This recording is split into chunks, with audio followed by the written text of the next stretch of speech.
Aí tem e o lado ruim também, tem uns malucos aí que surgem de vez em quando, né? Ah, Eu certo. tava conversando com ela aqui antes, o pessoal lá já te achou, né? Aqueles Não loucos lá. demoraram muito. Né? Tem muita gente que vem falar que a gravidade não existe, Como pode, cara? O cara fala que a gravidade não existe, velho. E outra coisa que eu acho que chamam também é chamar de papagaio, né?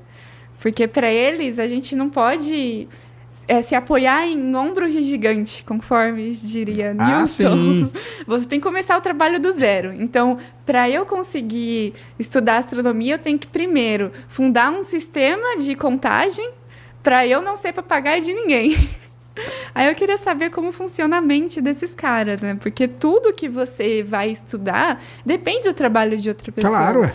E é diferente. O que eles chamam de crença é o que a gente chama de entendimento.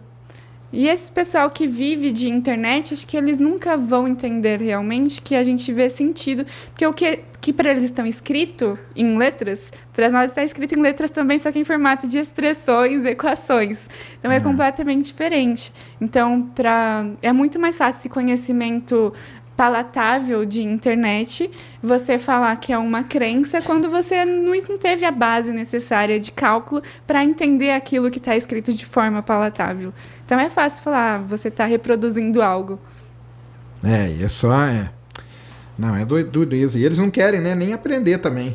Para eles tá bom daquele jeito, só ficar xingando e tudo e tal. E... Pô, mas o lance da gravidade, né? A pessoa achar que a gravidade não existe. Daqui a pouco eles aparecem aí também na live aí, ó. Daqui a pouco eles surgem aí. Terra plana. Terra plana, né? Mas qual que mais pegaram aí? Foi o pessoal da Terra plana mesmo? Os críticos da relatividade em geral, tudo que Crítico da relatividade? Isso, Pô, essa galera aí eu não encontrei não, ué. Não, que não acredita em GPS, não acredita em nada. Não acredito no GPS? Que GPS depende dos cálculos da relatividade. Claro, Então, eles criticam essa teoria da relatividade, para eles é um absurdo. O espaço-tempo não existe, e Einstein está completamente errado, e a gravidade não existe. Caramba, meu. Não é possível. Então, esse pessoal aí não pegou não ainda. Não? Um dos vídeos que viralizou meu foi falando de espaço-tempo, né? Definição de Einstein.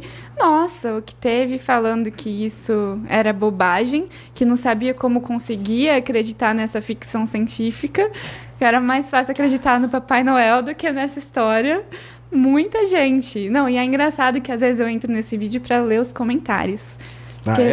Tem gente que não domina nem o português direito. Então, vamos aproveitar e já vamos deixar aqui esse corte pra galera. Explica aí pra galera aí, pra deixar aqui registrado no Ciência Sem Fim, porque muita gente pergunta isso aqui, o lance do espaço-tempo. Eu tive com o professor Lenz lá no Vilela, lá a gente já explicou, mas explica aí. Acho que aqui nós também já chegamos a falar por alto, mas explica aí pra galera do espaço-tempo aí. Então, antes a gente tinha a noção de gravidade... Bem antes, quando o método científico ainda não estava instaurado na comunidade científica, que a gravidade era algo que ditava o que subia aos céus e o que descia ao chão. Então, era como se fosse uma propriedade intrínseca dos materiais. Então, certos materiais subiam, certos materiais desciam, até que veio Newton e falou que a gravidade é uma força que atrai os objetos ao centro daquilo que eles estão sendo atraídos. Então, por exemplo, a Lua sendo atraída em direção à Terra, a maçã também em direção ao chão. Só que aí veio Einstein, falou que a gravidade não era uma força, mas sim uma deformação no espaço-tempo. E esse espaço-tempo, ele não seria um material, ele não seria composto de nada, mas ele seria um aparato matemático, digamos assim, que descreveria o comportamento dos objetos. Então, isso é importante a gente entender, porque muita gente pergunta, mas o espaço-tempo é feito do quê? Tem aquele clássico também, demonstração de colocar um pano esticado com os objetos em cima. Esse pano esticado, ele demonstra apenas uma propriedade do que é o espaço-tempo, que é a capacidade... O problema da analogia, né? Que a analogia sempre tem uma limitação, né? Exatamente. E aí, eu acho que é isso também. o pessoal olha aquilo lá e todo mundo fica falando, e o universo é desse jeito, então, e tal. Não é, né? Não é. Aí, esse pano representa a capacidade da matéria e energia deformarem o espaço-tempo.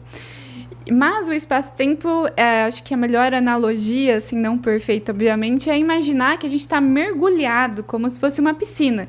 Então, as coisas estão mergulhadas no espaço-tempo que preenche tudo. Só que, diferente da piscina, que não preenche o interior dos nossos corpos, o espaço-tempo preenche o interior de tudo, porque ele é a descrição de todo o espaço. Então, se existe o espaço, vai existir o espaço-tempo, que é essa descrição de Einstein da gravidade. Então, a gravidade deixa de ser uma força e passa a ser uma curvatura do espaço-tempo. O espaço-tempo é essa estrutura matemática que vai ajudar a definir o comportamento da matéria e da energia no universo. Aí a gente tem um conflito muito grande, que é das forças da natureza, que a gravidade é vista como uma força da natureza. Uhum. E aí eu gosto de brincar que não é que Einstein refutou Newton, porque muita gente fala isso, é que foi uma nova visão. Então, por exemplo, imagina que a gente está no circo e tem um palhaço. Aí Newton descreveria o palhaço como o nariz vermelho, roupas coloridas, e já Einstein descreveria o palhaço como uma pessoa que está desempenhando a atuação de um palhaço. Então, ele foi ainda mais específico na descrição da gravidade. Então, é por isso que as equações de Newton continuam ainda funcionando e fazendo sentido e sendo muito bem aplicadas. Você consegue usar Newton para descrever, por exemplo, o sistema solar. Aqui, né? A gente, o sistema solar também. Agora, em questões mais relativísticas, como, por exemplo, em aglomerados de galáxias, você vai precisar da descrição de Einstein. Então, acho que é esse o ponto. E aqui também, né? Que se a gente jogar a equação de Einstein aqui, ela também funciona. Só que alguns termos se anulam, né? Sim. E ela fica simplificada na de Newton, né? Exatamente. Acho que é isso que é difícil do pessoal entender. Que a relatividade, na verdade, né? Ela é como se fosse uma continuação, né? Da equação de Newton. Porque tem uma definição que é muito legal. O pessoal fala assim, Newton vale para o sistema solar inteiro, menos para Mercúrio. E aí vem a relatividade vale para o sistema solar inteiro, inclusive Mercúrio. Né? Por causa do lance da precessão dos equinócios, por conta da proximidade com o Sol. Mas não vale para o universo inteiro. Do quê? A relatividade. Né? Por quê? Porque quando a gente entra em ambientes extremos, a gente perde essa descrição do espaço-tempo. Tipo o quê? Dentro do buraco negro, né? Tipo, dentro do buraco negro e tudo que a gente chama de singularidade. Então, a singularidade torna difícil da gente escrever porque leva ao extremo todas essas equações. E aí a gente passa a não ter somente uma solução, mas infinitas soluções. E o problema dessas soluções é que na matemática, quando a gente olha friamente, tudo é plausível. Porque se está dando resultado matemático, é porque aquilo faz sentido.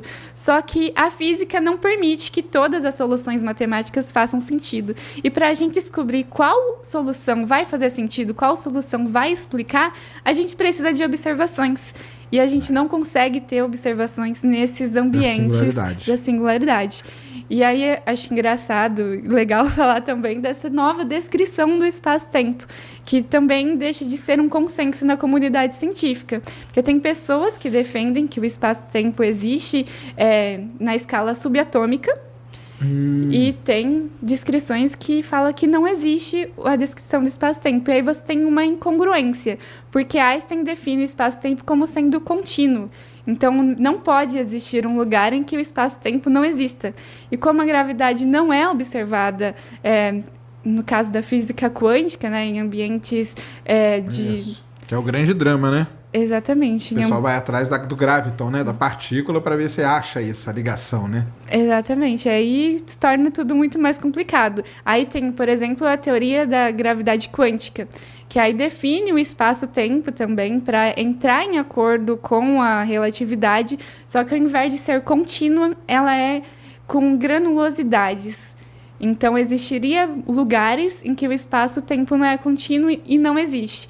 o que faria sentido nessas condições de partículas subatômicas e resolveria também, obviamente, os problemas de singularidades dos buracos negros, mas é um campo teórico que ainda... É a famosa teoria da unificação, né? São hipóteses. Você acha que vamos chegar algum dia, encontrar? O que você acha? Eu acho que sim. Assim, acha? Eu acredito que sim. É? Uhum.